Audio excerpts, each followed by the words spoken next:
The day Arnab Goswami told his colleagues he was quitting Times Now, I thought it might be a good idea to watch the News Hour because it might be one of his last prime-time shows in a long time.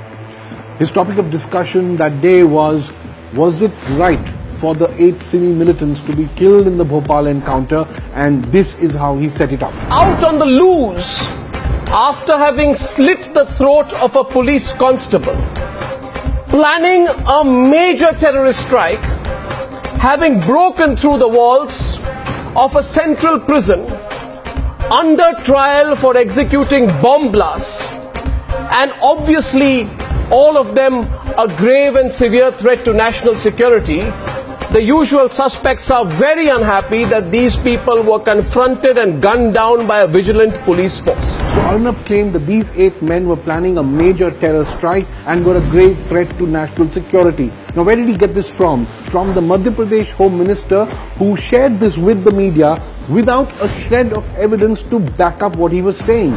Yet Arnab presented this to his audience as the truth. Why? To justify the encounter. But does a news journalist mislead his audience in this manner?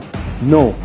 Now listen to the first question that Arnab asks of those who were critical of the Bhopal encounter. Question number 1 tonight. Do these usual suspects agree that this was not the case of a petty thief escaping prison, but rather a group of hardened criminals and terrorists who have executed bomb blasts? Now, how does Arnab Goswami know that these men were terrorists who had conducted bomb blasts? He doesn't, because they have not yet faced trial, and he knows that. These are not convicted criminals. He knows that, but he has kept this from his audience.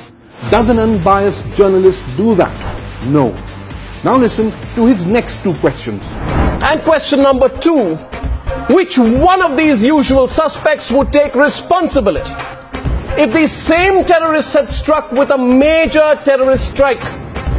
Which one of these usual suspects would have taken responsibility if tens and hundreds or thousands of civilians would have been killed as a result of not eliminating these terrorists? Here's a counter question. Would Arnab take responsibility if it were proven that these 8 men had been murdered in a fake encounter? I wonder.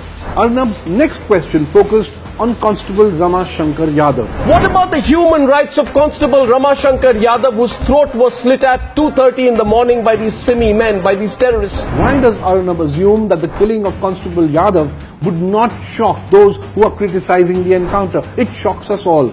The men who slit that man's throat should be brought to justice, but not executed, as Arnab Goswami wants. Sadly, the evidence that would show Constable Yadav being killed, the CCTV footage inside the jail, we're told the CCTV footage does not exist, the CCTV cameras in the jail were not working, and Arnab Goswami swallows that glaring lie.